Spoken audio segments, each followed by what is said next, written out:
Welcome to Books, Booze, and Murder. I'm Anna. I'm Alexa. And we're two besties who love to read and, like many, have a fascination with true crime. Month 2.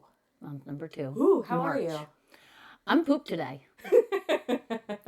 Happy snow day from the north. Yeah. I'm a little pooped though. Even though we only did 2 runs skiing, I'm still tired. Just the cold weather and all of this, it throws me off. Oh. And then I get immediately exhausted. Well, with it getting really warm, like I had green grass in my yard and now I just have a lot of snow. So my allergies were like, we're going to attack. So my face completely broke out and I was like, face mask, here we go. Might have to go to the dermatologist to see how I can get rid of this. I just love getting older and having things change. I hate going to the dermatologist just because it means there's something wrong with my skin again. Yeah. Adulting. Yes. So did you read any fun books? What did I read this month? I did. I read The Four Winds by Kristen Hanna. That was a good one. Her books rip me apart. They rip me apart and never put me back together. It's awful. What else did I read? I'm in the middle of reading A Court of Thorns and Roses. I am in the middle of listening to... what else was I listening to? Something else. I can't remember saving my life right now. Oh, I read Magicians of the Gods by... I'll think of his name. But it's a non-fiction story instead of a fictional story. Gotcha. So he talks about like the world being recreated. And yeah, you told me about that one. Yes, how there was like this huge giant cataclysm 12,700 years ago or something. And he talked about how we like went through an asteroid field then and we're going to be going back through it soon. And I'm like, interesting. Okay. All of this is interesting. Yeah. I will have to listen to it more the next time I read it to understand it more. Oh, it's one of those books where you read it more than once and you just process more and more as you go. Maybe? Yeah. Yeah, kind of. Brain hurt. Lots of processing brain hurt. A little bit. What books have you read this month? So, I obviously read our book, which we'll talk about in a bit, but I also jumped on the bandwagon of A Court of Thorns and Roses by Sarah J. Maas. So, I read that, and as someone who doesn't read fantasy, like, I don't know about you guys when you're in school, but our intro to fantasy was Ender's Game. Not Ender's Game, but we definitely had a couple. Anyway, I don't remember what we read when I went into school. Yeah, so that was my intro, and then ever since like I've talked about it as an adult to people are like, Ender's Game is So, I don't know. Everyone has their opinions. I didn't like it. So, as someone who doesn't read fantasy, I actually followed along with this book really, really well. It's good. Yeah. It's good. And so now I've actually started the second one, so we shall see how it goes. But yeah, so do you want to dive in, turn the page, and introduce our drink this month, and yeah, get started on the book? Yes. So, because we're doing this in March, we're going to keep it very simple. We're drinking Guinness. Yes! Always a good choice. So good. Always solid. It's March. We're getting close to St. Patrick's Day. Not sad about it. No. Nice and simple. So it doesn't necessarily go along with the book. But I guess along with the theme of it. It goes along with the theme of the book. So, book this month. Wish You Were Here by Jodi Picoult. I'm going to go inside and read the cover. Diana O'Toole is perfectly on track. She will be married by 30, done having kids by 35, and move out to this New York City suburbs, all climbing the professional ladder in a cutthroat art auction world. Wouldn't it be nice if life worked out exactly as we planned it every step of the way? Yeah, obviously all this is going to happen in this short period of time, and it's going to work out perfectly because I said so. I just kept thinking I feel attacked. Yes, I understand. She's an associate specialist at Sotheby's now, but her boss has hinted at a promotion if she can close a deal with a high-profile client. She's not engaged just yet, but she knows that her boyfriend Finn, a surgical resident, is about to propose on their romantic getaway to the Galapagos, days before her 30th birthday, right on time. Excuse me. But then a virus that felt worlds away has appeared in the city, and on the eve of their departure, Finn breaks the news. It's all hands on deck at the hospital. He has to stay behind. You should still go, he assures her, since it would be a shame for all of their non-refundable trip to go to waste. And so reluctantly, she goes. Of course, this virus is the COVID virus of 2019 that we all had to live through as a world. Started in 2019, December 2019, and then we survived all the way through it through 2020. That's why it's called COVID-19.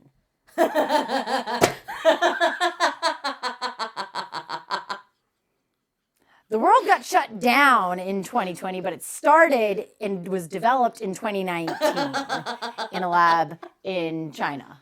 I'm sorry, am I not allowed to say that? No, I don't actually fucking care. You are. It's just the fact that it took me that. I'm glad we're on the same page now. Oh my God. Jesus Christ. It's fine. So this is Jodi Picoult's COVID book. Almost immediately, Diana's dream vacation goes awry. Go fucking figure. Her luggage is lost, the Wi-Fi is nearly non-existent, and the hotel they'd booked is shut down due to the pandemic. In fact, the whole island is now under quarantine, and Diana is stranded until the borders reopen. Completely isolated, she must venture beyond her comfort zone. Slowly, she carves out a connection with a local family when a teenage girl with a secret opens up to Diana despite her father's suspicion of outsiders.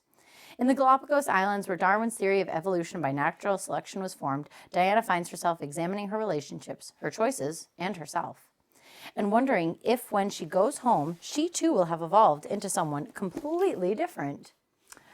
So, when I first started reading this book, and of course, I started reading this book in 2022.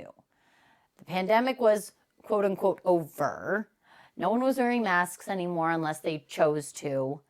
And it was a distant bad memory for most folks. Mm-hmm. So I start reading this book and I'm thinking, wait a minute. You decide to go on a vacation by yourself to the Galapagos, and you are going to still try and go even as everything is shutting down and just shit's hitting the fan. I mean, looking back on it now, I'm shit hit the fan hard. But devil's advocate, there were so many people, including kind of myself, that were like, oh, this is going to pass like a cold does in 2 weeks. We're going to get this under control. So, I can kind of see why she did it and thinking, okay, it's not that bad. Well, and I think everyone thought that. Yeah. A lot of people thought, oh, yeah, we have the 2 week shutdown to slow the spread. But, of course, no one actually stayed where they were supposed to be to slow the spread. Everyone just, sorry. No apologies needed. It was frustrating. It was very frustrating at that time. Because I think, in theory, that could have worked. But it didn't. Anyway. So, of course, reading this book, the beginning was really, really frustrating for me just because it was this happened, that happened, the other thing happened. And I'm just like, wait, you have all these signs that are telling you not to go. Mm-hmm. Why would you go? So, of course, she goes to this island and then she meets the girl on the boat after she's lost her luggage. And I'm just, I don't know. It was something weird and fishy about it anyways. But I don't know if any of you have read Jodi Picoult's books, but she writes phenomenally. She writes from multiple different perspectives. Mm-hmm. And so you get the perspective of two different people at the same time. Yeah. Where it tells a story from her perspective and then it jumps to the guy's perspective of how he feels and the way he feels about her, and because of course they didn't like each other originally. Yeah. Of course, because he's hostile and she's just trying to survive for the little while she's trapped on the island. Yeah. So, of course, the person that she ends up staying with is the guy's mom. Grandmother. The grandmother. She's staying with the grandmother, who's extremely welcoming, like any grandmother usually is. Yeah. So, keeps going and going and going and going. And she's sees a lot of cool things. It's the Galapagos. The Galapagos is really freaking cool, too. Yeah. I don't know. That would be a place I'd love to go on vacation. Yeah. Just because that'd be a really cool island. And so, of course, as she's trying to, get a hold of the airport, get a hold of her boyfriend who is stuck in New York, there's no cell service. There's no Wi-Fi. There's nothing to get into contact with people. Oh, excuse me again. And it's like she gets like spurts almost. Yeah. It's like she'll try and make the phone call, and it'll be like you're in a really bad service zone. So you just get that I can't. Yeah. And so I'm like, well, that's annoying too. And then of course, and I think the only way she's able to get into the hotel is because the guy knows people and is able to get her in there. But even so, it's like even emails aren't working. So she has to literally survive on nothing. Yeah. Meanwhile, Gabriel's daughter is having a really hard time, like any other teenager is probably going to if they're stuck on an island where there's no other kids their age with just like... But then again, like, she was also going through romantic turmoil, and that's what we learned was the cause of that. Yeah. But, like... That was so sad. Oh, my gosh. But to, like, backtrack just a little bit, like, I just thought that the choice of this book at this particular time was friggin' genius. Because, like, obviously, this is the time of year when COVID hit. I remember everyone being like, it's St. Patrick's Day. That's when you go to a bar and drink. And so I was like, oh my gosh. But then also, I just listened to the newest And That's Why We Drink. And M covered a haunted building in New York City where John Lennon and Yoko Ono owned like 3 different apartments. That's pretty cool. So the fact that... And of course it ties into this. Yeah. Of course, because that's the art dealer that has passed and his... Well, no. Yeah, he passed, but of course, like, just for rights and making sure she doesn't get sued, different name. But yeah, he'd passed, and she was looking to sell that one piece of artwork, and I was like, holy shit, this is the Beatles. Yes. So I just thought, like, I don't know, just that it blew my mind with the timing of, like, learning about this particular building in New York City. Cool, yep. Then with this book being in New York City, and she's dealing with a fictional version of Yoko Ono, I was like, oh my God. Yeah, yeah, it's freaking cool. Yeah. It's so cool. Yeah. I was like, holy shit. So actually, where were you and what were you doing when COVID hit? Do you remember? Yep. I remember the day that because, Friday the 13th. Friday the 13th was the last day that we were all in school. Friday, March 13th. 2020 was the last day that we were all in school. So as of the time of us recording, almost 4 years ago today. Yep. In like 2 or 3 days. Yep. Boing. Yeah. It was nuts because I remember we got news on Thursday. You need to get everything prepared, have a binder together for your kids in case we have to send them home. And then all of a sudden, and it was like, and I was in a different classroom at that time too, because I was only a para. And then all of a sudden it was, we're sending the kids home. Everyone pull back your letters. We need to send home a new letter saying your kids are going home. This is work that they can do. And then it was the scramble of trying to figure out online learning, meeting times, what's the schedule going to look like? How are we going to accommodate all these kids? Because, of course, I worked in a collaborative. I didn't work in a standard public school. It was a small classroom with kids that were all over southern Massachusetts. Right. And, like, how are you feeling? I mean, this is, like, the first few months of COVID that this book took place. What do you remember feeling in those first few months?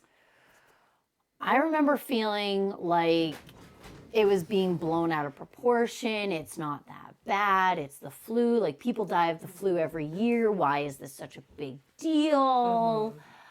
But then it's like you obviously, when you live in a house with 6 other people and everyone is panicking about name a thing, it's everyone's just going to freak out. Like, I remember I had a roommate at that point that was like, we should really only go to the grocery store like once a week, and only one of us should go like once a week. And of course he had really bad anxiety, and he also had really bad asthma. And so of course at that time it was anyone who has asthma is more likely to get it and to get like possibly die from it, because, and of course that was around the time where everyone was being put on intubators because nobody was able to breathe properly. And of course, like, I've had COVID twice. Did it suck? Yes, it sucked. The first time wasn't as bad as the second time was for whatever reason. The second time, though, I definitely remember being like, I need to sit down and take a breath and go. Yeah. Oh my gosh. I can remember that. It was kind of crazy. Come on, kids, go outside. Nothing Doggies like are having the going out. dogs. There you go. Go be snow sharks. Yeah, that's, oh my gosh. Yeah, I was actually working the local hockey tournament like I usually did with video work because I was still trying to make my living doing video. Right. And I remember the weekend before it all shut down, parents that were from like New Jersey were saying like, this is getting really bad, like we don't know what's gonna happen. And I remember minimizing it too, being like, okay, like it's stupid. And like at that time I didn't have it ingrained how many germs come into our small area from outsiders. And of course when we live in a touristy area, that's gonna happen. So I definitely minimized it and didn't process part of that information.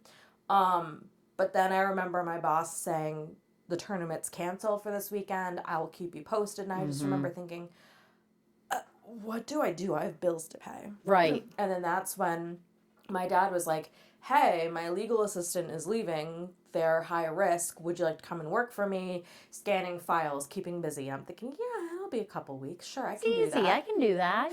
Yeah. Years later, still working at the firm. I was about to say, it's 4 years later now. Yeah. But I do remember actually being really nervous in hearing about all the deaths going on. Like, I was terrified about my mom. Like, I remember sitting upstairs in bed one night, crying, being like, what if I get my mom sick? I don't know how I'd get her sick, because at that time, we didn't know it was airborne. Right. So I was one of those, like, going to the gas station, wearing gloves, because I was like, I don't know. People touch these nostrils all the time. Yep. And then when we learned, like, it is airborne, it's not necessarily through physical touch, I was like, okay, but I'm still one of those that puts on, like, has a paper towel or puts on the glove because I'm like, people are nasty. I still don't want to touch this. I was about to say, I have a big, giant thing of hand sanitizer in my car that lives in my car after every time I go to the gas pump. Oh, I'm same. Just like, Same. Or germs. even the grocery store still. I never used to have that before. Yeah, grocery store is gross. It's amazing how gross the grocery store is. Sometimes it still like blows my mind to where it's like my hands touch so many things that are absolutely disgusting, and then my hands touch my face, and of course I'm just like I can't think about it too hard, or else I'll freak out about it. Things like we didn't really think about before. Now we're like, we're disgusting. We're gross. We're absolutely fucking gross. Yeah. As humans, as people, gross. But so to bring it back to the book, so when Diana first got to the island and she was reaching for the apple, did you get curious to see if this was a real thing and where these apples could be found? Yeah. Me too. Yeah. I'm like, I want to go. I want to see the giant tortoises. I want to go and swim with dolphins and find the fun trees and sleep on a beach. Yeah. Well, I actually found, so the concept of a poison apple in like where we live, so we live in apple country. Like that's the thing. We go to the apple orchards, we eat apples all the time. Every weekend in the fall. But as us, like, you can eat apples, to hear there's a poisonous apple, I got really curious about it. Yeah. So according to Wikipedia, I'm going to butcher this, so just bear with me. Manchineel, Manchineel.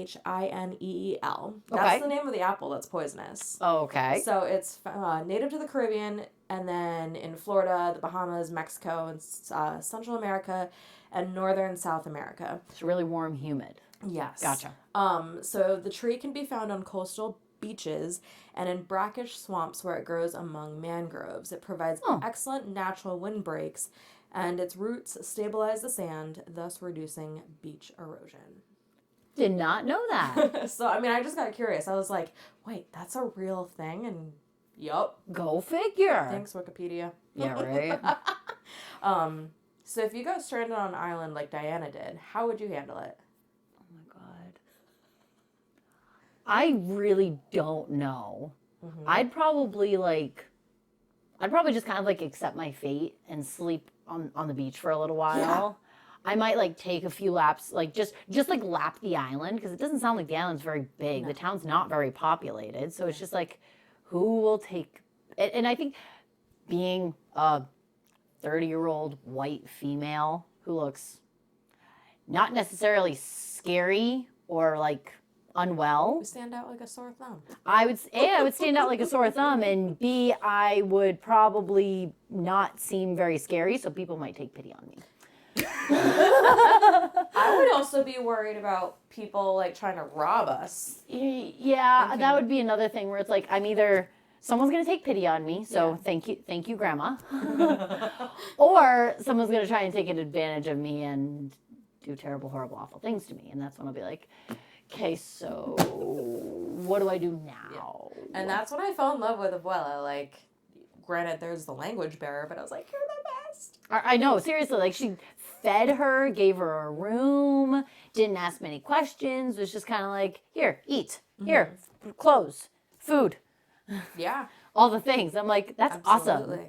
And like, remember when she went to like that market of sorts where people were just trading each other? And she was like, come sit. Yes. And she was like, I don't have anything to offer. Like, sometimes I wish we could go back to that a little bit.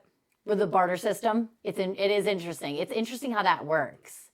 Because it would be pretty cool to be able to do that, because I feel like as me as a person specifically, I know I am very, very materialistic. I have my sweatshirts that I like. I have my things that I like. And I can just buy more things with the money that I earn, but I don't get rid of anything else. I'm like, I'm not getting rid of anything. I can't buy anything else. Psych! I'm going to get this too. I literally just did that a week ago. I was like, I don't need any more hoodies. And then I saw a hoodie and I was like, okay, let's think on it. I mean, granted, I thought about it for a week before Yes, you did. Yes, you did. It wasn't an impulse buy. But it's interesting how it's like those materialistic things. I'm like, I want these. I want all of these. I don't want to trade anything for anything else. I want my stuff, and then I want to be able to buy the other stuff. But I think in a time of need, though, I think it would have been very easy for us to trade. Because it's essentially survival. Yes. So I thought that was really cool. And then another thought that I had was, did you freak out when Diana and Beatrice climbed down the ladder into the darkness? Yes. Would you have done it? Yes. I would not have done it. Oh, I totally would have Fuck done that. no. I think that's really freaking cool. I mean, the more I think about it, it's like snakes and spiders and all the other creepy crawlies that might be down there. But I think I'd go down there. That would be really cool. So when Eric and I lived out in Montana, you know how we did our road trip around the Northwest? Yes. So we stopped in Oregon. A local business in Montana had told us about this place. And you basically take an elevator down into the cave. And then you come out and you can see the sea lions. I mean, it is fenced in, so like everyone is safe. But I was gripping onto Eric because I was like, clearly I have a thing about caves where it freaks me the fuck out. Understood. I mean, it was really cool. I'm glad I did it. They even had a skeleton on display of a sea lion that had worked its way and passed away. So it was like just preserving it. Right. But, I mean, it was fascinating, but I was also like, okay, breathe. Let's not hyperventilate. But I think that was also the point, was taking a blind leap with someone you hardly know, but you are forming a bond with. Right. Right, for sure. Yeah.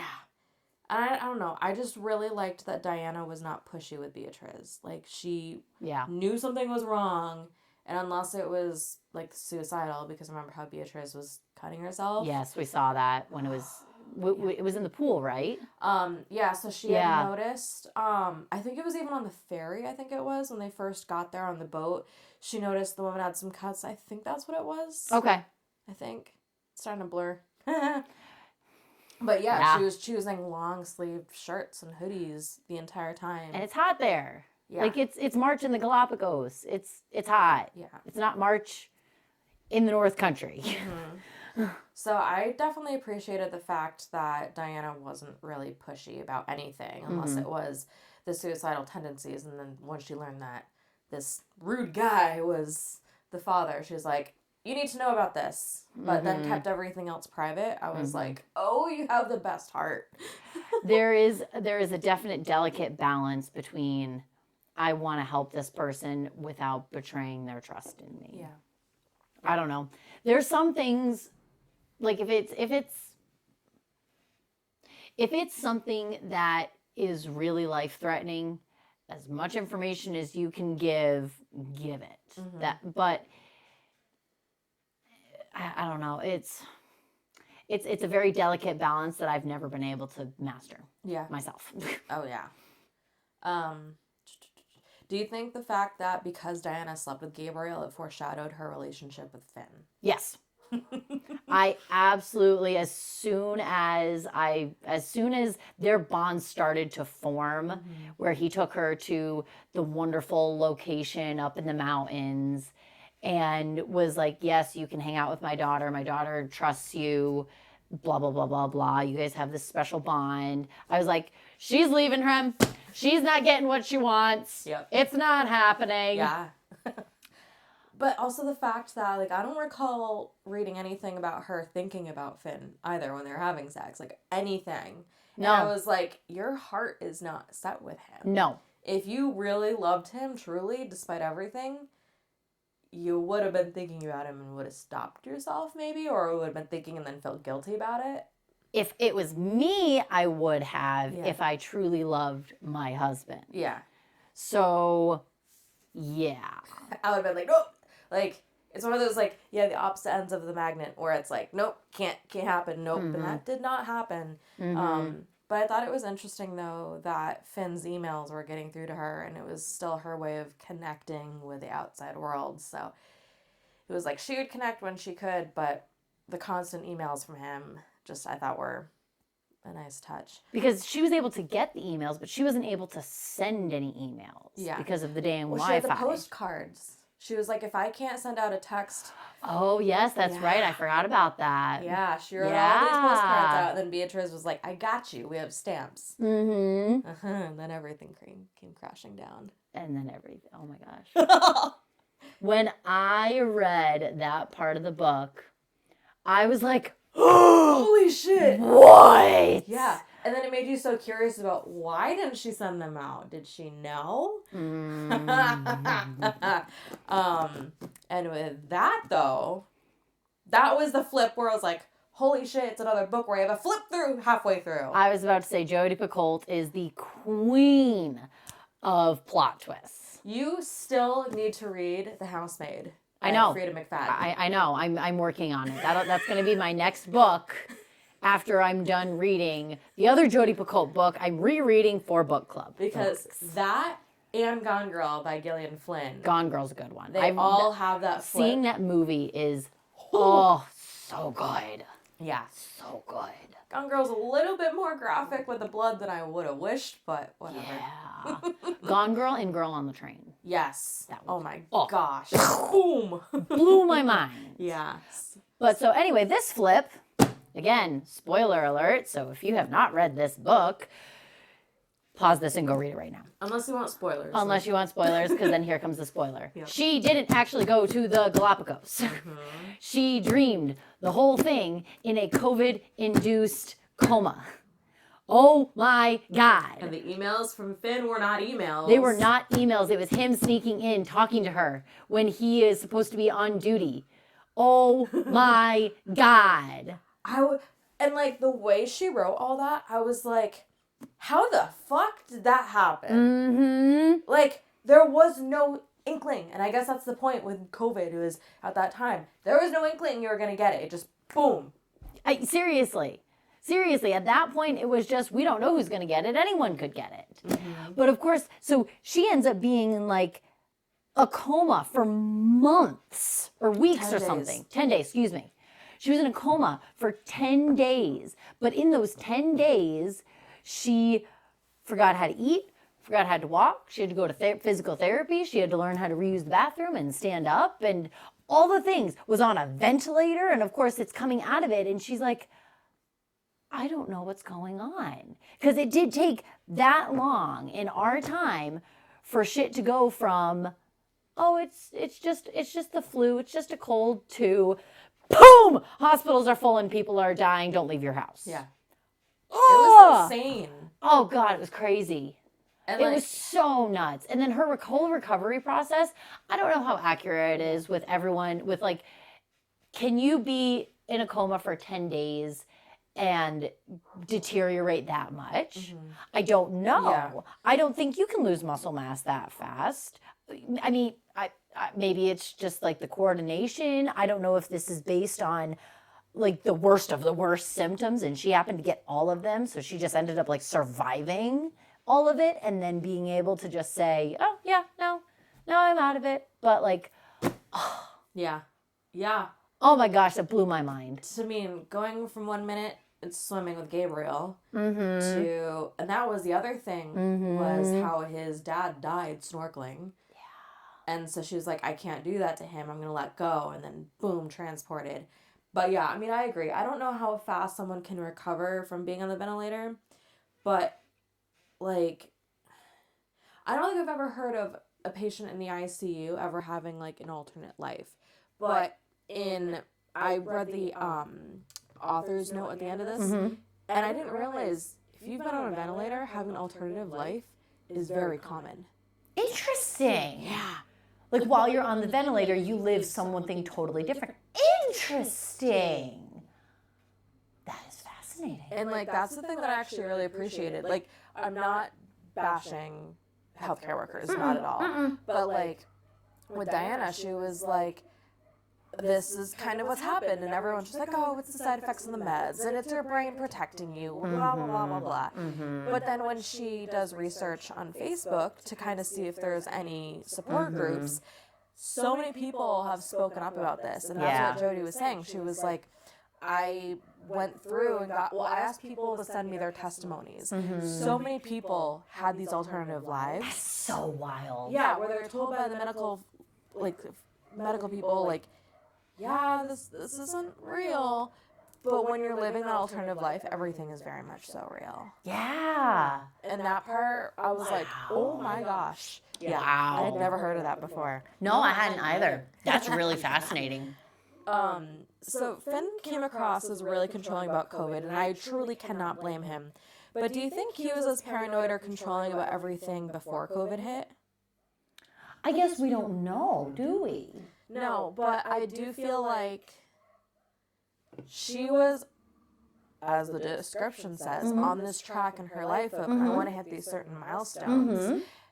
And I don't know, I guess I just had the sense of like maybe he was a little assertive, but it was something that she wanted to until her priorities changed. And then that's when they weren't exactly connecting how they once were. I think that makes a lot of sense because they definitely had a very similar plan for their life and it just kind of followed into step with each other along the way. Yeah. And so now all of a sudden Diana is veering off and Finn's just like, no, we have this plan. No, we have this plan. Yeah. No, or, this is our think plan. about this, and she wasn't nearly as excited. Yeah. So, like, that was one thing of like, I guess me trying to rationale like there was the foreshadowing with Gabriel and how she didn't think about Finn. So it did give me like I guess just critical thinking about all of that. But also when Diana lost her mom, like essentially via video chat. Oh, that was awful. But then she ended up like coming out of it and her mom was still alive. Yeah. And I thought honestly that was like one of the best gifts because when her mom died in her alternative life, she really like she felt something. Yeah. But it was mainly like of guilt of I don't feel jack shit. I'm drinking. Like yeah. And that's when it led to that. But I also thought like I think if she didn't have the experience in her alternate life, I guess you could say, she wouldn't have been able to learn some of the things her mom said. Yeah. Oh my gosh. Yeah. So I definitely got a tad bit emotional when her mom tested positive and showed for the first time in years sign of recollection, like saying her name for the first time. And I was like, yeah. But would you have risked breaking into a facility if your loved one was on their deathbed? Yes. I probably without a doubt, if my loved one was on their deathbed and there was no chance of them surviving, absolutely I would go to that window, go into that room and hold their hand for one more time. Yeah. Like no questions asked. Arrest me, I don't give a shit. Yup. At that point I'd be like, yes, I'm going to see my mother one last time. Like fuck you and your policies right now. Sorry. Yeah. I'm like, I will stay in this room. I will go in through the porch. I don't like I will be as secluded as I possibly can, but I need to see my mother. Yeah. Like now.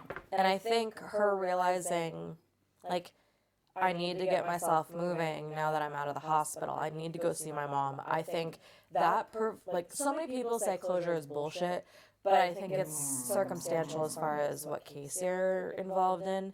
So I think that gave her the closure she needed to realize, like, my mom really did love me, but she also felt like she was a terrible mother. She had a weird relationship with her mother because she was really close to her dad, but her dad was also the one who embraced that parent role when the mom was still off and doing all of her things. Like she was a photographer, like for National Geographic or some really big famous paper where she was always traveling. So of course she didn't have a chance to come home and see Diana like at all. Well, I think part of it was avoidance because ever since she left Diana in the carrier in the house for an appointment for Diana, she was like, I can't fucking do this. It's that like very typical, I can't be a mom. So obviously, so I'm just going to leave and I'm going to let my husband play or her father play the parent role because he's going to do so much better at it than I am. It is a very, She didn't give herself a chance. Like you're allowed mistakes. You're allowed to make mistakes. That's okay. It's not, no one died, no one was hurt. You're allowed to make mistakes. Learn from that mistake. Yeah. And like that lucid moment of, hi Diana, today's not a great day. I was like, oh my God. And then with her talking to her bestie's sister in New Orleans, I believe she was a psychic, but her reading didn't do a lot for me. Do you remember that? I don't remember that part. Yeah, so her friend, I'm blanking on his name right now, loved him though. Her gay best friend couldn't afford his rent in New York City anymore, so he moved down to New Orleans. That's right. And I guess it's one of those things where like I do believe in people who have psychic abilities. I mean, obviously, it's kind of a test to make sure it's not a scam. But, I mean, I think of, like, Long Island Medium, and you're like, yeah, she's legit. Yeah, but seriously. It was one of those things where, like, I do believe the sister was a psychic, but I also was just like, I don't know. It just wasn't as moving as I anticipated it to be. No. But then again, I think Diana was looking for an answer when it's like, I can only give you these certain signs. So, right. I had to wait. Yeah. But the thoughts on the concept that we shouldn't be so focused on planning our lives and hitting milestones rather than enjoying the moment, like, I felt so attacked because that's how I live my life. I feel like you get caught up in those moments. Like, I get caught up in those moments too, but it's like, we've been growing up in this generation of, you go to college at 18, you get out of college and you go get an apartment, and then you find someone who you're going to spend the rest of your life with, and you get married and you buy a house and you have kids and you have dogs, and all of this is done by the time that you're 35. Yeah. Like that's the expectation. You are done having kids, you're married by 35. If you're not doing that, if you don't have kids and a house and a husband at 35, as a woman, I feel a lot of people look at you like, what's your deal? Do you not want kids? Yeah. Are you gay? Yeah. Are you name a question, name an excuse. I feel like that's huge. Yeah. So I think if anything, like in a time of crisis, I think that's when I would definitely go off of like according to plan, but I would also make whatever my plan was, like the things that meant the most to me, that's what I'd make a priority. But I was just definitely like, I don't know how much I can embrace that because I feel like my goals are like milestones that I really want to reach. And I know, I guess I've just had consequences drilled in. Like, I rent my house, and if I were to have kids right now, I don't have that space. You don't have the space, you don't have the income, like neither of us do. The security right now. Holy smokes. So it's like, I think that's the part of like having a plan in your life where I'm like, well, there's a reason for it. And I've seen people who don't have that and what they're going through, and I don't want that for myself. Right. So that was really trippy where I was like, I feel attacked, but I also understand it a little bit. Do you wonder if it really was Gabriel or the closest thing that grabbed onto Diana at the very end? When she goes back? Oh my God, that was so freaking cool. I was like, oh. Yeah. I was so proud I was like, was it real? Was it actually real? Did something actually happen? Oh my gosh, that was so cuckoo crazy. Yeah. And then like when she broke things off with Finn, and how it was like she was following her gut, like this isn't right. But then being like, yeah, I've heard he's engaged to one of the nurses at the hospital. I hope he's happy. I'm like, Yes. such an adult perspective. Yes. But I don't know. There was definitely a part of me where I was like, you're more grown up than I am. Because I would have said, he's an asshole. He was cheating on me when I was dying of COVID. And this has been going on for many more years. You suck. I hate you. I mean, I definitely think with that time frame of it was only a couple years, I think it was, between when they broke up and when he's engaged. I was definitely like, there definitely had to have been some sort of flame there. Even if they weren't acting on it, there had to have been a flame. Yes. So, I mean, it's one of those things where, like, I went from really loving him to being like, she did the best thing for her. Yeah. So that part, I wasn't expecting to go through that. But what do you think her story would have been, and what were your thoughts on Beatrice and what her story could have been, considering the fact that she realized Beatrice likes girls, and like that's why she was upset, was her foster sister, when she was living off the island to go to school, fell in love with her, and her foster sister was like, I can't do this, my parents aren't going to accept me, and Gabriel was like, Beatrice, I accept you. I know. Oh, like that's, I gotta say, I feel for teens that are coming out to their parents, because that's gotta be, I cannot imagine being in that situation. Being like, I'm a teenager and no one accepts me as it is. And now the person that I'm basically in love with doesn't accept me either. Yeah. This sucks. I'm ready to be done. Yeah. Excuse the squeaky toy from the squeaky dog. If it gets too loud, I'm going to take it away from her for sure. You guys want to go back out? And out they go with the squeaker. Great choice. One of these times I'll think ahead and make sure my husband watches them. Nah, they're fun. But yeah, or like even Abuela, like I just couldn't help but thinking like, if her alternate reality was reality. Oh my God. I'm like, it almost makes me like, I almost wish these people all existed in the same time frame and it happened the way it happened, because everything turned out well on the island. Yes. Everything had a happy ending where Beatrice accepted herself, she accepted who she was and who she loved, and she was kind of at peace with it. Yeah. And then Gabriel was good, and he had come to some big realizations himself. Yeah. And I was just like, and Abuela's Abuela, she was just a happy freaking person. Like seriously, she's like that stereotypical happy grandmother who's always happy and just wants to feed people. Yeah. All the time. And like one of the thoughts that I had when she first got to the island was like, when we're traveling to a different country, we need to be so much better about just having cash for emergencies. Yeah. I'm not good about I'm not good about that. I have cash and I spend it fast. I'm like, yeah. Or like, I'll spend on things where I think at the time is fine, and then I'm like, hindsight, I should have done X, Y, Z. Yeah. Yeah. Yeah. So no, this was actually, so my confession is this was actually my first Jodi Picoult book. Yes, I've never read a book by her. It's not anti-her. I know, but I'm like, she was my first reading love. She was the first author that I've read like multiple books from her. And that's why when it came to your surprise bridal shower, that's why all the prizes, because I knew you love books. Mm-hmm. If it's a used book, even better. Mm-hmm. So like all your prizes were essentially like a candle from the shop that we love, but Jodi Picoult books, and then Nicholas Sparks books. Yeah, it was like the perfect. I think he was my other first love. Yeah. In high school, where it was like all the romance and the man is perfect and broken, and then the girl comes and fixes him, and yeah. Thankfully, I'm out of that rut. I love Nicholas Sparks still. He writes very good stories. They're just so freaking unrealistic now. It just makes me want to be like, why are there not more men like this in this world? I mean, I think there's only one of his books where I haven't sobbed at the end. Yeah. So, no, I thought this book was really good. Oh, goody. I'm glad that you liked it. You want to have another Guinness? Yes. Okay. Because I'm empty.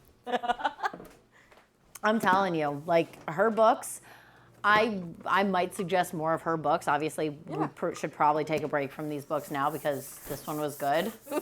This one was really, really good. But we'll do another one of her books at some point, probably. Oh, for sure. Like, Small Great Things is one that always sticks in my head because it's like it infuriated me so much, but also was such a good story at the same time that I was like, how is this real?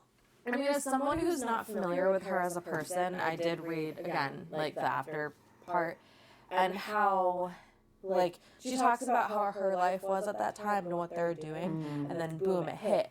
And she's someone who does have asthma. So she hadn't left her house to go to the grocery store in a year at the time that she wrote this book. Wow. Yeah, she was like, I have asthma, I'm high risk. Wow. I'm not stepping outside of my house. Okay. I'm not stepping away from my house. Right. Yeah. She was one of the people that like actually took all the precautions to heart and was like staying put, doing everything I can to not. Yeah. So I thought that was crazy. But it was cool. I liked how she wrote that. And then I love how she writes. it was very easy for me to read her work, obviously, because I read about a third of the book in one day. Good for you. But I do think she had a really good point in that there's not many books out there now that we're like considered post-pandemic. It's still going on. It's always going to be around like the flu is going to be. But I like how she preserved a lot of the reality of what we went through. Yeah. In a way where it's not like a history book. It's not. It's something that everyone and anyone can relate to. And I really appreciated that. Yeah. It's not always the brightest part in history, but it's also important to Shout out remember. to Tiger King. Oh my god. Oh my god. So that part, holy shit. So I actually took a picture and sent it to you. I also sent it to a couple of our friends. I love that you sent that to me. I was like, I forgot that they did that. But yes, that was like how was it that came out at the exact time that we were all trapped in our house and we all became obsessed with it? I don't understand. I do not understand how we all became so obsessed with it. Because it was more crazy than what we were going through. And we could not.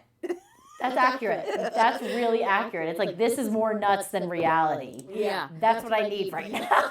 So like at page, it's page 222. And just to kind of abridge this a little bit, when I'm too tired to do therapy, my mind starts going in circles and I can't remember what's real and what's not. And then I start to panic more. And she's letting her buddy Rodney know. Yes. And I let out a shuddering breath. I need a distraction. He goes, girl, I have 2 words for you. Tiger King. And I lost it. Because that is so historically accurate. Oh my God. In the chaos. And someone goes, she did it. I mean, I think she said, I think in her afterwards, she just say, she did it. Let's see. I gotta find this now. 15, 16, 17, Farther back. 18. No, it's like, it's not in the chapter. It's like her author's note. Oh, keep going. Epilogue. There we go. The author's note. Blah, blah, blah, blah, blah. Let's see.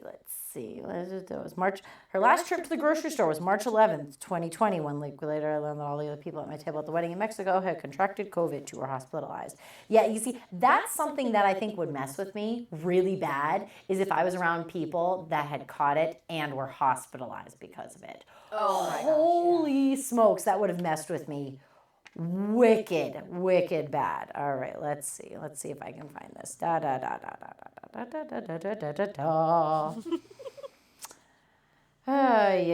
I'm positive it was in that. If it's not, I apologize. No, I'm I believe very you. Sure it's in there. I believe you. It's Because I just remember I just chuckled at it.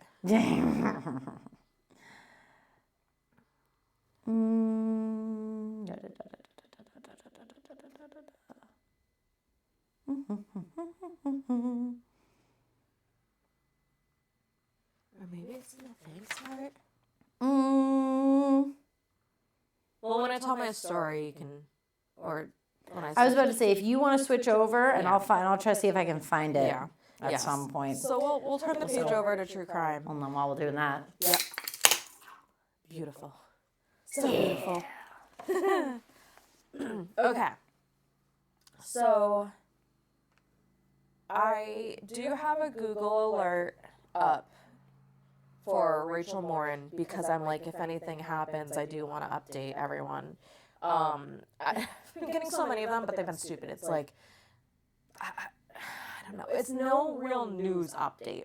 But I did get one this morning, and it's not anything to deal with her case, but the sheriff in Rachel's town is highlighting the fact that as of this recording in March of 2024, another woman, 22-year-old, was attacked when she was running.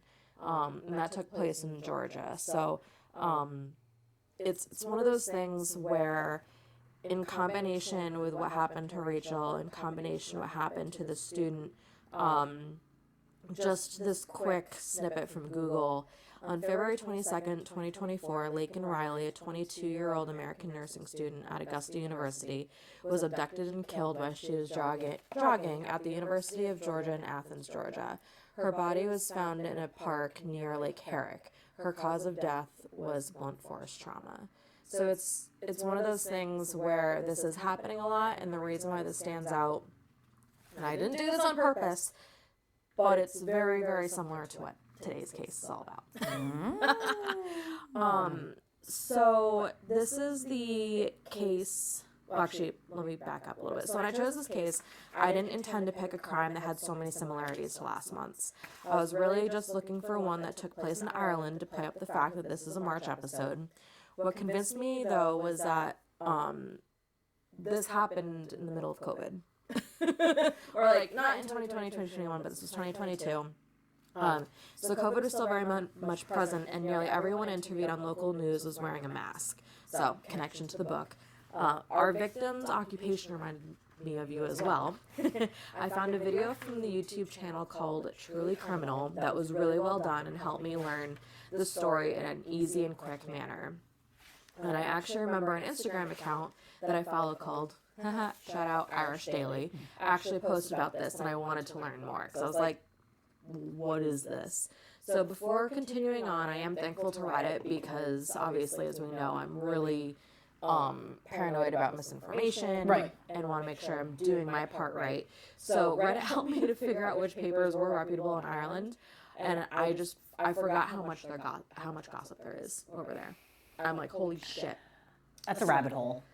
I feel like that's a rabbit hole. I've never actually been on Reddit, but I feel like that's just, you can just start digging and you can just get lost in there. Well, so I don't have an account, but I just typed in, like, what are the reputable newspapers in Ireland? And a Reddit account came up, and someone in very simple terms was like, reputable, gossip, and, like, there was another category where it was like, okay, just stick to these sources. Okay. Unfortunately, by that time, I think it was Irish Times, a lot of, like, in addition to the YouTube channel, a lot of my stuff and verification came from there. So today I'll be telling you about the January 2022 murder of Ashling Murphy.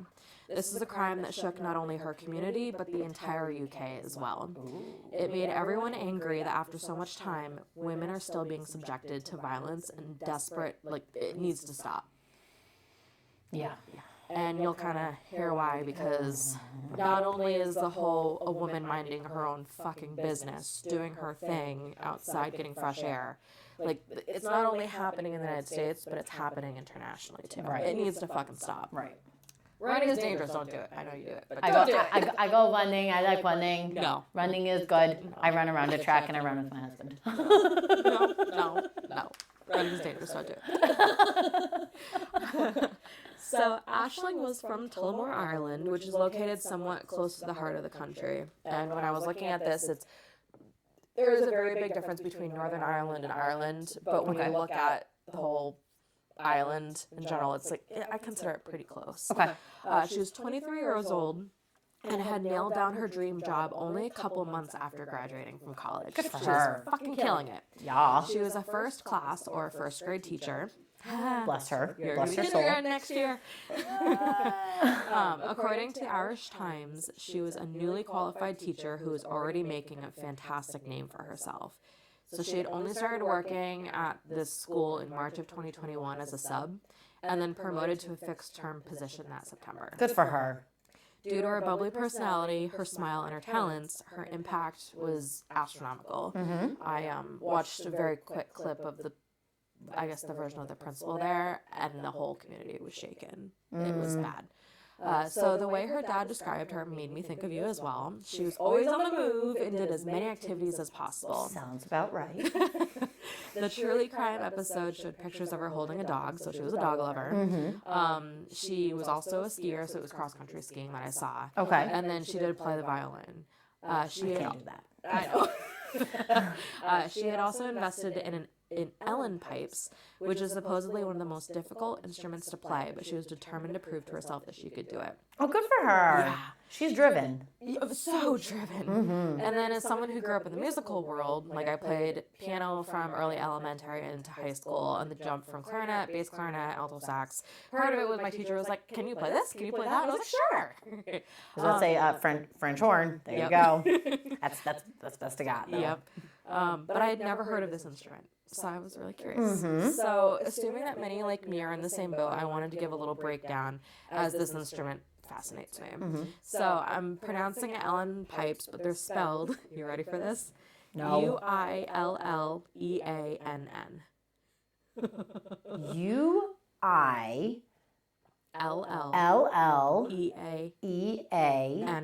Uilleann. But it's pronounced Ellen. Yeah. Or Interesting. At least the English pronunciation. I can't do an Irish accent to save my soul. Okay, fair. When I went to Ireland, like back when we were still in high school, I tried doing an Irish accent to someone. They're like, "That's just a bad British accent." I was like, "I'm never trying this again." I'm sorry. I'm trying. Yeah. So these pipes are often called Irish bagpipes, and they're initially known to the English as Union pipes. And I watched a video of this instrument in motion, and here's how I interpret it. So, holding this instrument reminded me somewhat of holding a guitar. Okay. But it looks more like a woodwind instrument with all the buttons and pipes. Right. Think of a mixture of a flute and a clarinet. So they're basically bagpipes. Yes. Okay. Bagpipers, though, usually blow into the instrument. Right. And then we'll press the buttons like a clarinet. Sure. But with the Ellen pipes, you don't blow into anything. Okay. There's under one arm, you have a bag of sorts that gets wrapped under your elbow. Uh-huh. And then moving your elbow away from your body and then back towards it is how you get the air required to make the sound. Oh. I know. I was like, this is so trippy. Oh. There are also pipes that sit on your lap, and I'm assuming that they make the lower pitched noise when activated. So like this guy like pulled something and it made that noise, and I was like, that's cool. So basically, the sound is basically a bagpipe, but much quieter, at least with what I was watching. Okay. Anyway, so music and creative arts were a passion of hers that she picked up from her mom. In school, she was in the choir and orchestra and a couple other groups within that realm. The narrator said the groups really fast, but I think it's more like local groups. That's how I interpret it. I could be wrong. But playing the fiddle was something she'd always done. Like, that was her thing.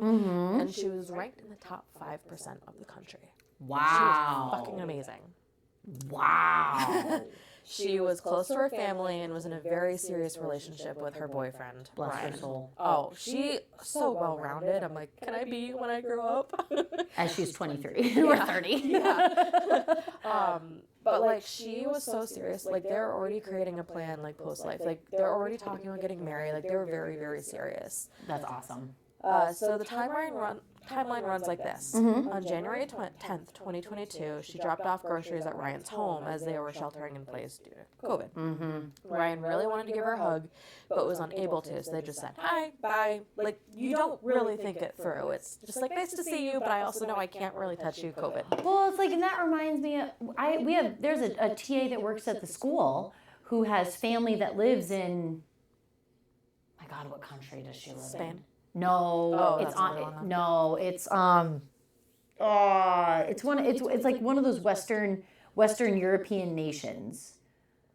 It's Anna. Oh.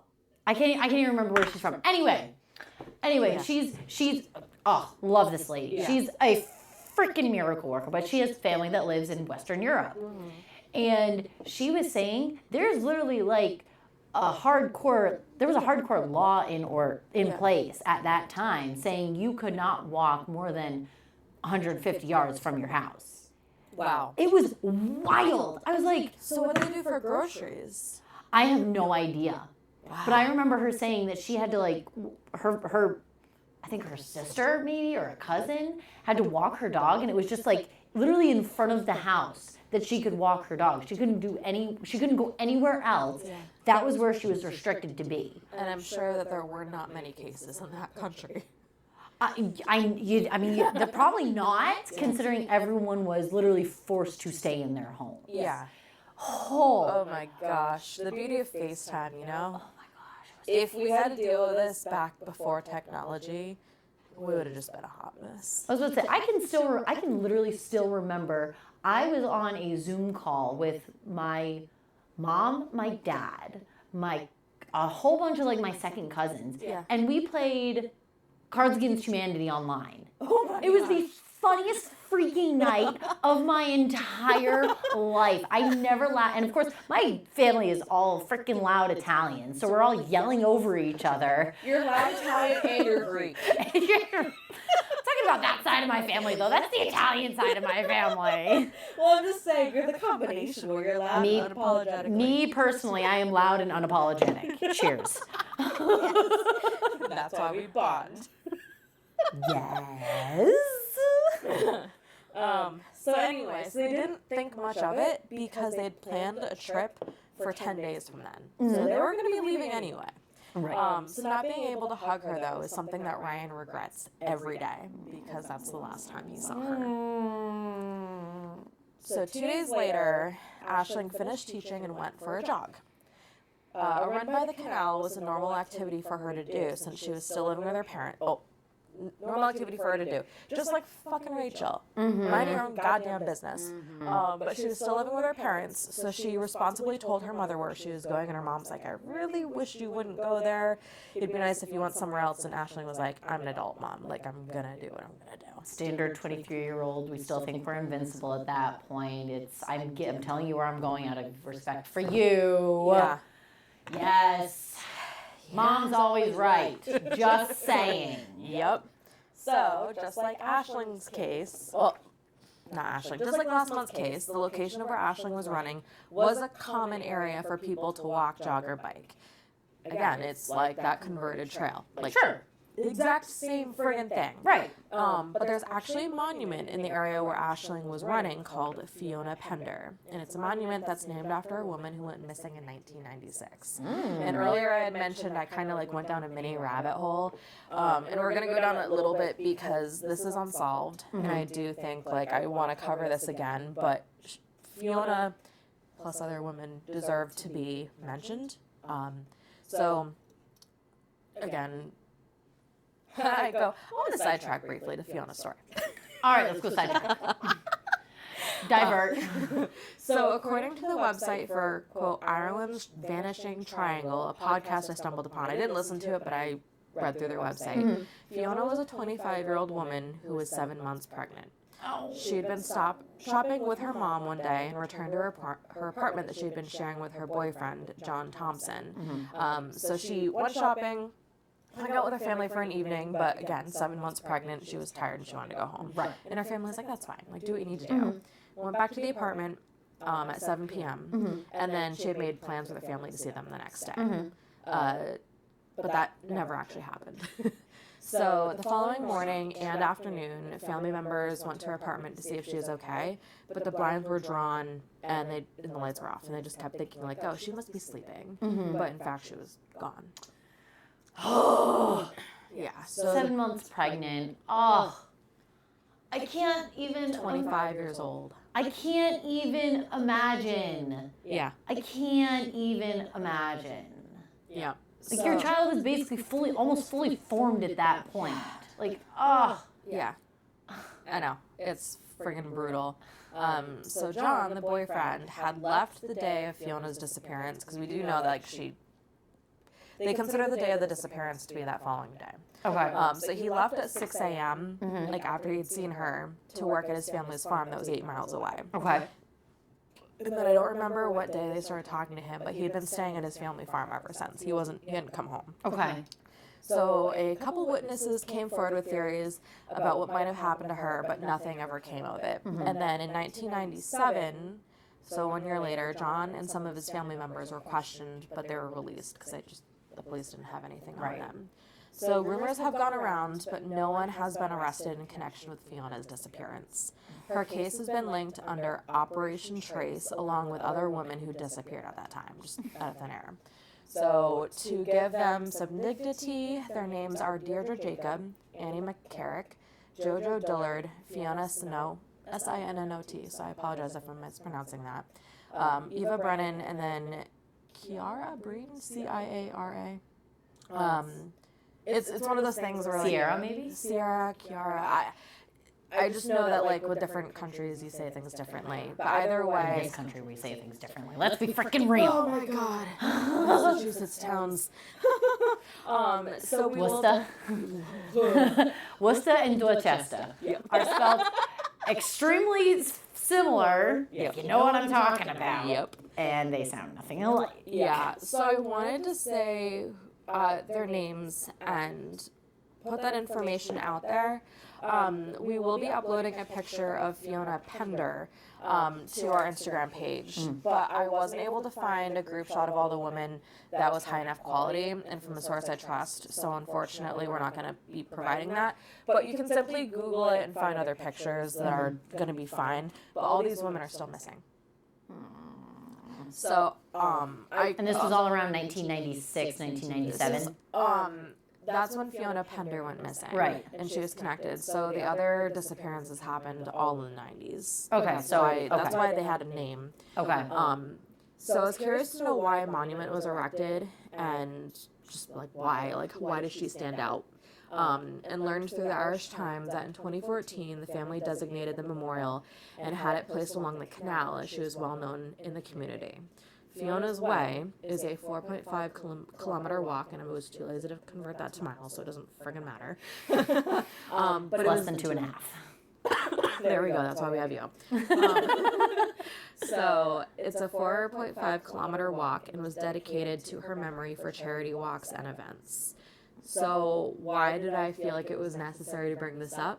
Well, because at 3:15 on January 12th, the day of Ashling's walk, 2 women were also jogging in this particular area.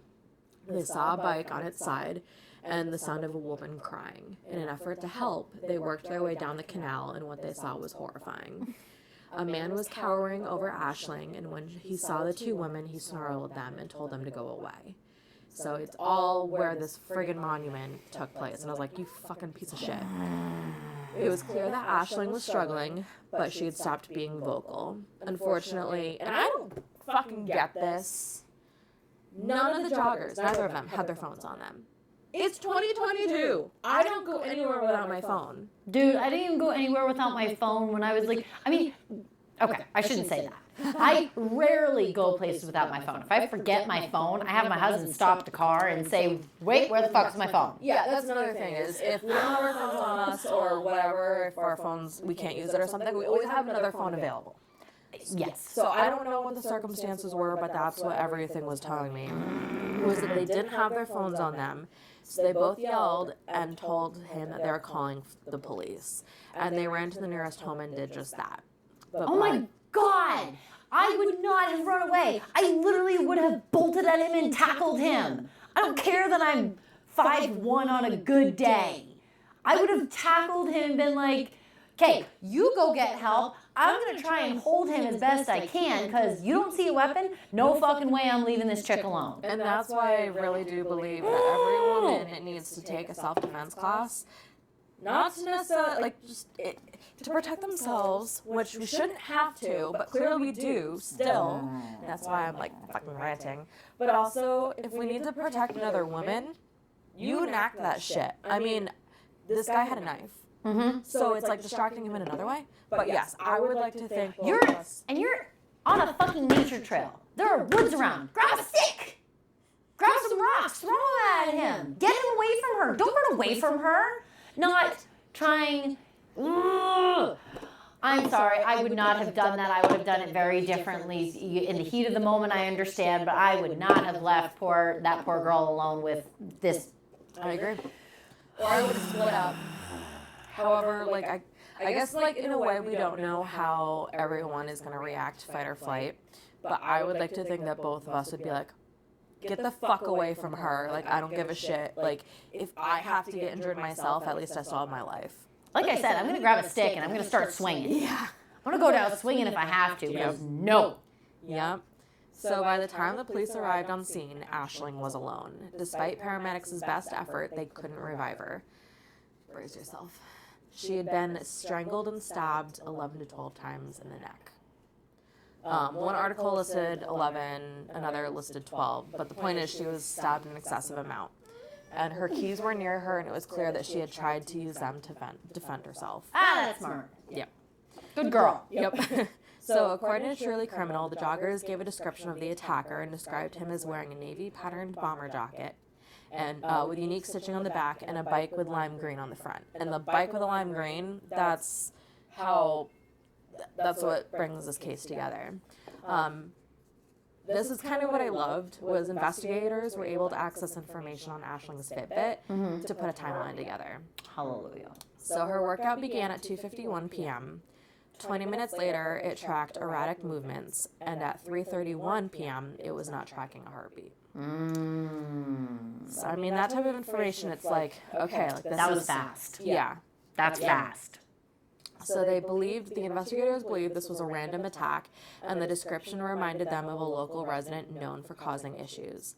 What issues? I don't know, and I didn't try to find them because this guy was eventually cleared. However, because his name and picture were shown all over social media, he had to be put under protection because he was receiving death threats. Oh.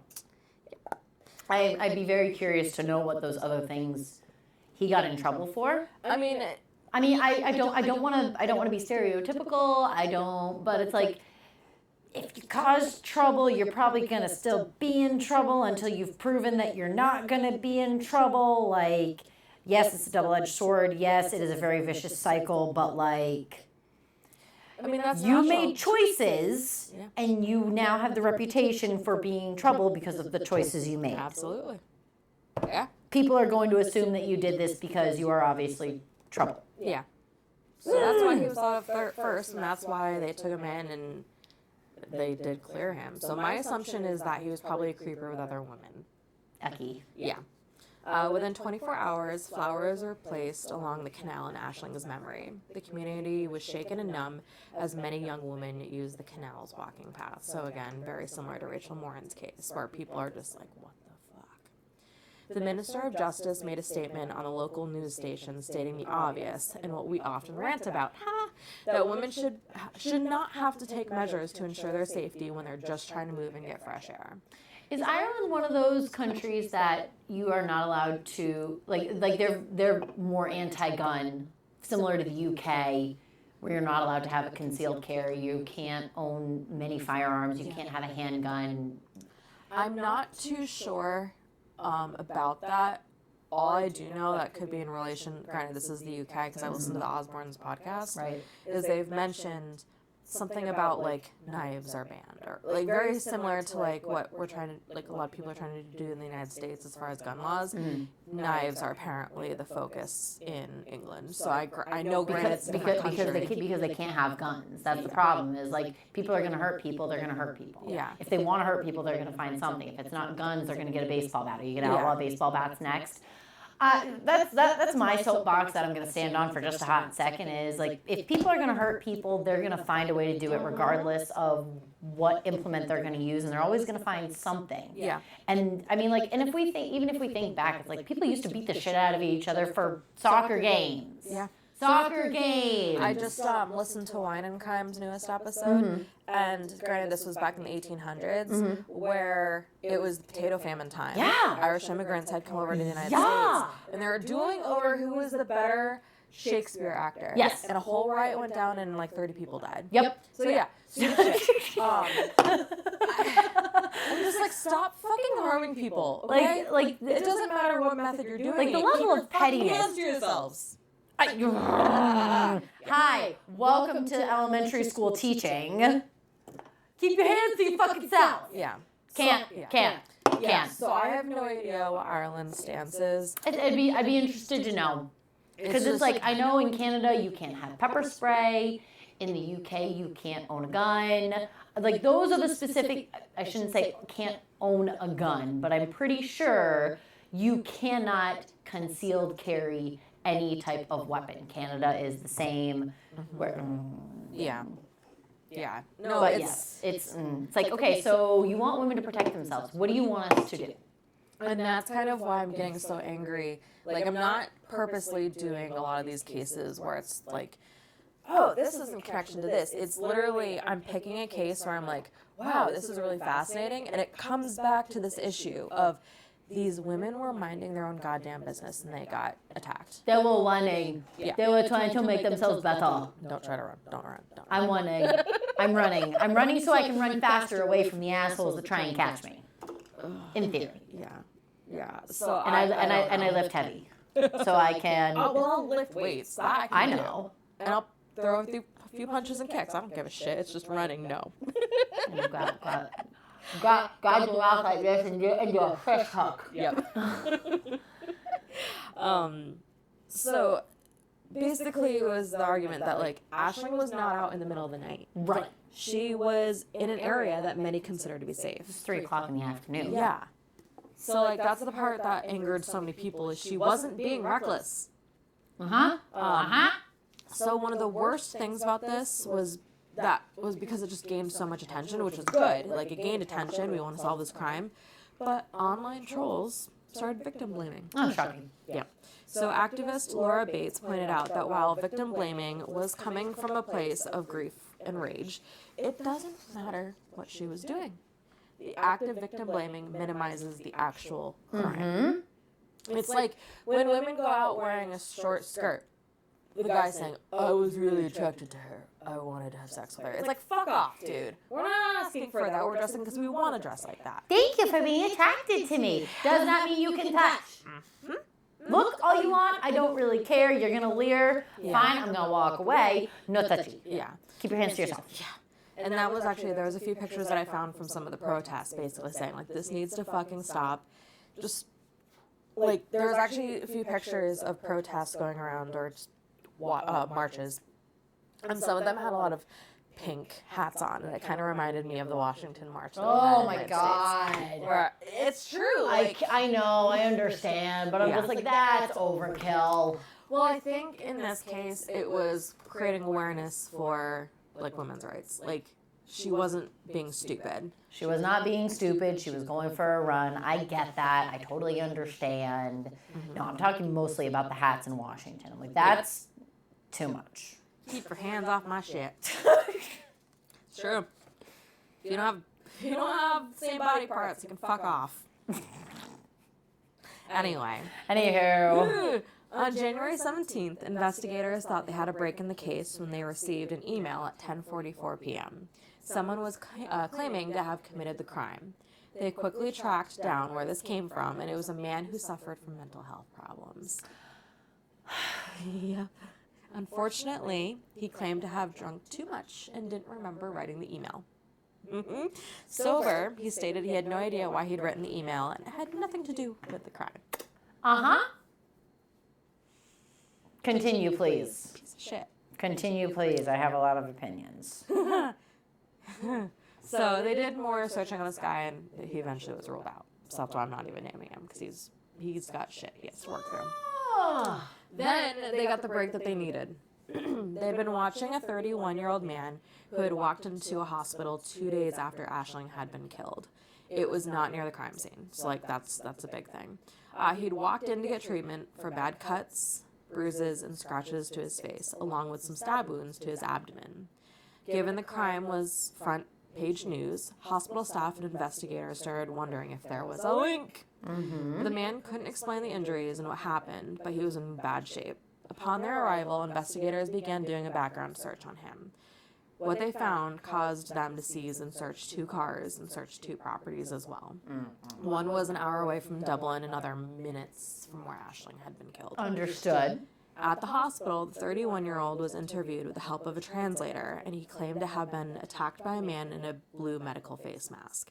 Because the pandemic was still going on, this wasn't very helpful. Right. People were still wearing masks. Yes. 2022, yes. He couldn't remember the attack as it happened quickly, but authorities showed him the picture of Ashling, and he claimed to have never seen her before. Not even on the news. I'm like, you're full of shit. Well, so it was, I don't know what happened to me. I don't know how I got these injuries. And then it was all of a sudden, a man attacked me. And I've never heard this girl who's from Page News and has been for days. You're doing a bad job of lying, bud. Yep.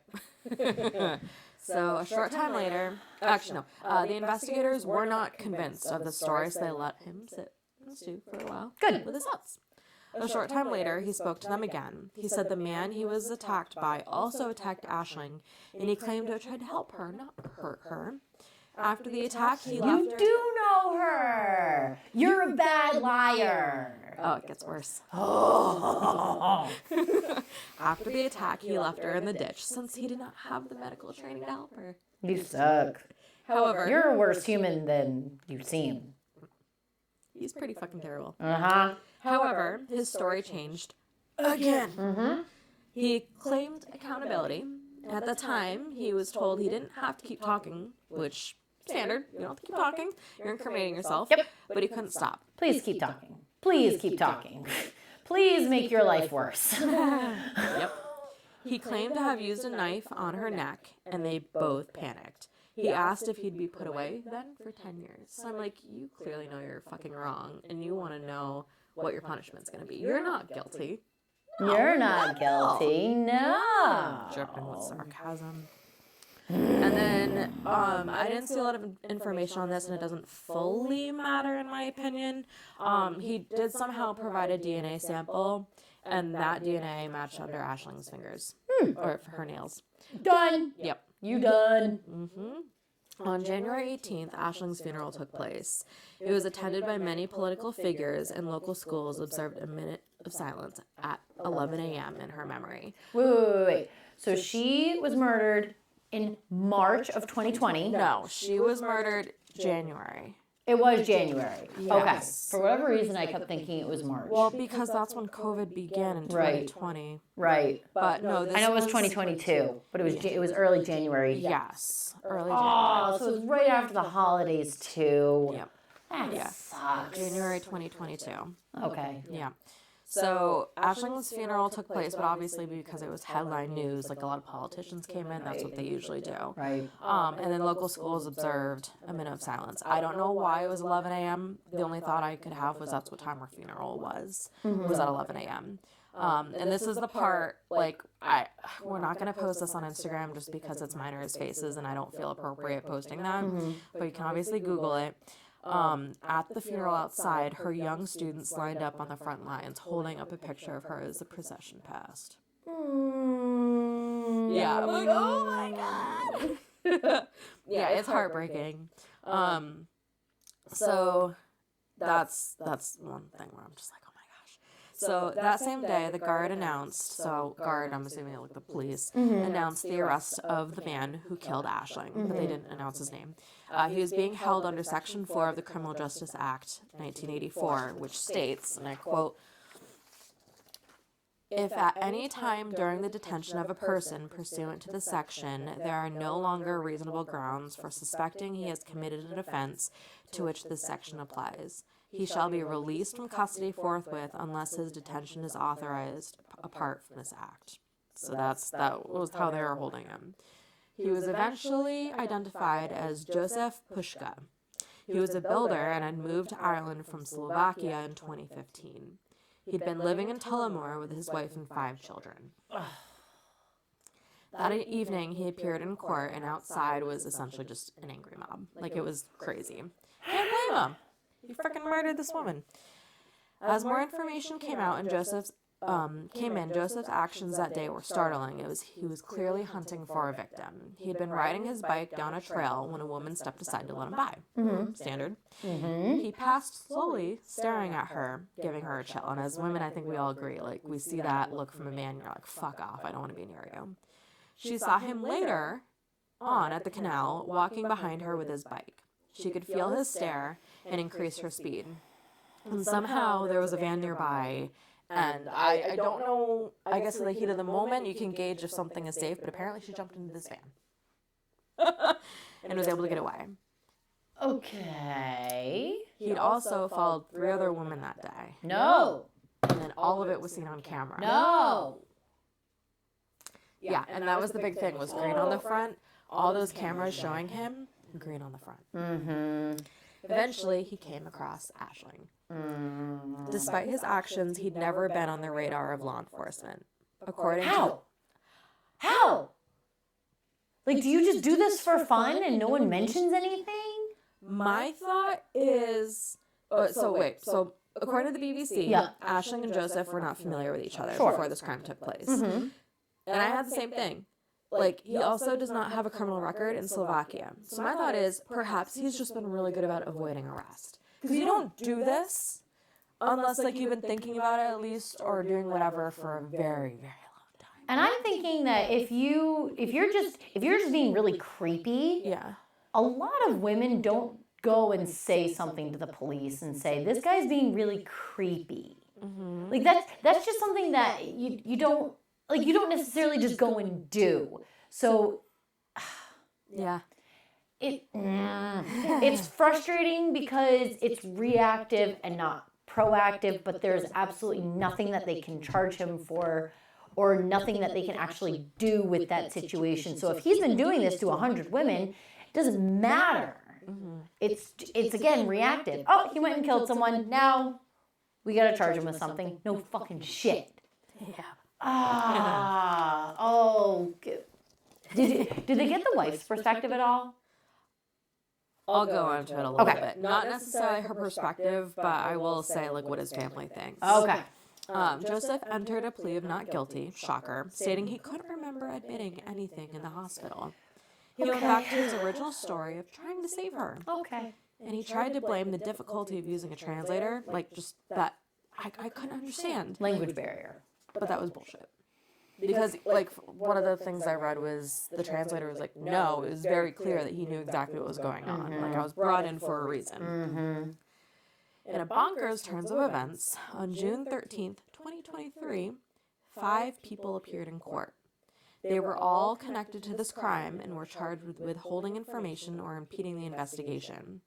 From what I can understand from the BBC, 2 of them were his brothers, 1 was his wife, and 2, I think they were, like, friends or family. I didn't really dig into it too much, but they were I don't think they were connected. Interesting. Or they just had different last names, but family, I don't know. So either way, all 5 of them hindered the investigation for days, which delayed Joseph's arrest. Interesting. And then October 17th, 2023 is when the trial began. The prosecution at this time had DNA, witness statements, Joseph's confession, and CCTV evidence. His defense was still running with the story of him being attacked. And then this doctor, which I'm just like, you're full of shit. Where did you get your degree from? Oh, God. The doctor testifying for the defense argued that the environment Joseph was in hindered his ability to be interviewed in an accurate manner. Excuse the fuck? This included being on Oxy after having surgery, the unfamiliar environment, which is fucking bullshit, and the language barrier. They testified that medical professionals should have been asked first if Joseph could be interviewed, as they could have checked him for delirium or confusion. Yep. The judge did point out that a Slovakian translator was at the hospital during the interviews and was able to testify that Joseph was indeed coherent. I can almost understand the oxy and being a little out of it then. Oh, I'll give you more information on that. Yep. Okay. But you can't. Maybe this is me watching too many crime TV shows, but I feel like you can't just walk into a hospital and start questioning people without a doctor or a nurse being like, they're not in their right mind. They're not going to be able to answer any questions. That's, you can't, doctor's full of shit is what I'm trying to say. Because someone said something to the police probably at this point. Yep. So contrary to the defense's argument, Joseph had been regularly checked by medical staff during his stay. Yes, the doctor's bullshit. Okay. There was no record of him being delirious or confused. During the time of his confession, he would have had 8 milligrams of oxy in his system. That's not enough to make you kooky. Exactly. That was literally my next sentence. That's Oh. not enough to mess with your mind. Understood. Understood. Yep, we're on the same page. Okay. On November 9th, 2023. Hey, it's my birthday. Yeah, it is. After 2 hours of deliberations, here's a birthday present for you. He was unanimously found guilty of murder. Hallelujah. Yep. He just sat in silence and put his hands over his face. Hey, that was my 30th birthday. Yep. Due to the severity of the crime and what was discussed, all members of the jury were excused from service for 20 years. Can I have that deal? I know, right? On November 17th, 2023, the judge sentenced him to life in prison.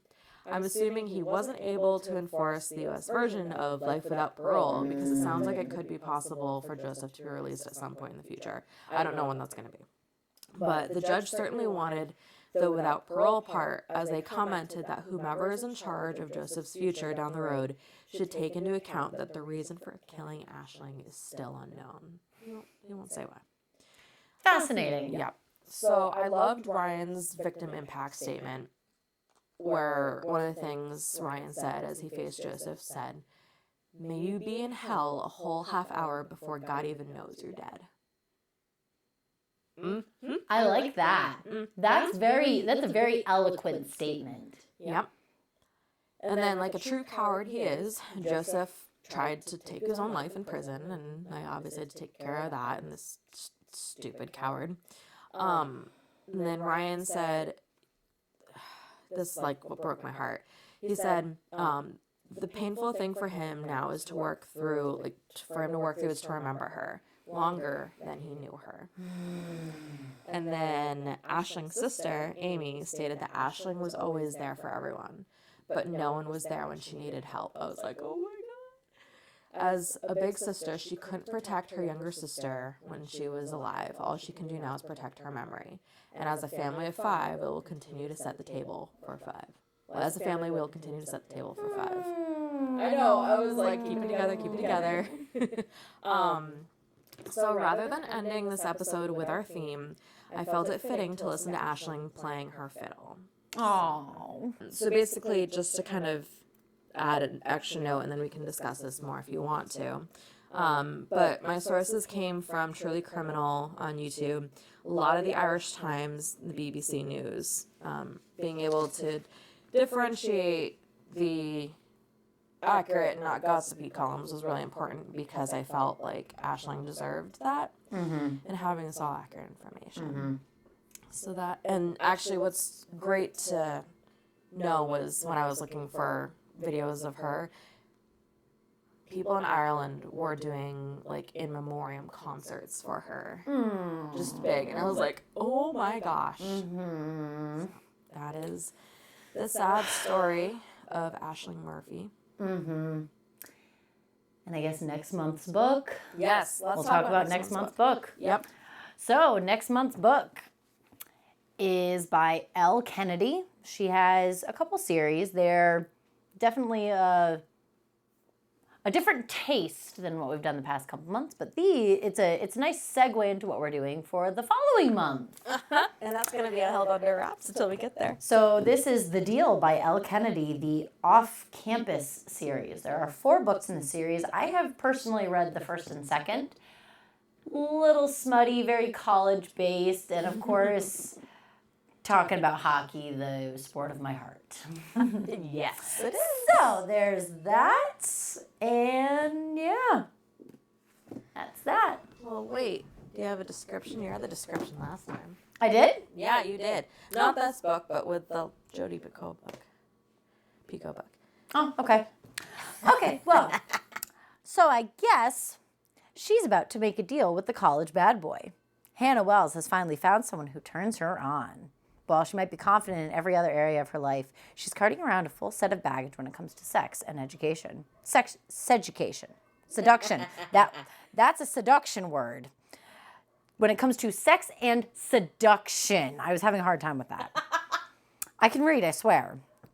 If she wants to get her crush's attention, she'll have to step out of her comfort zone and make him take notice, even if it means tutoring the annoying, childish, cocky captain of the hockey team in exchange for a pretend date. And it's going to be oh so good. All Garrett Graham has ever wanted is to play professional hockey after graduation, but his plummeting GPA is threatening everything he's worked so hard for.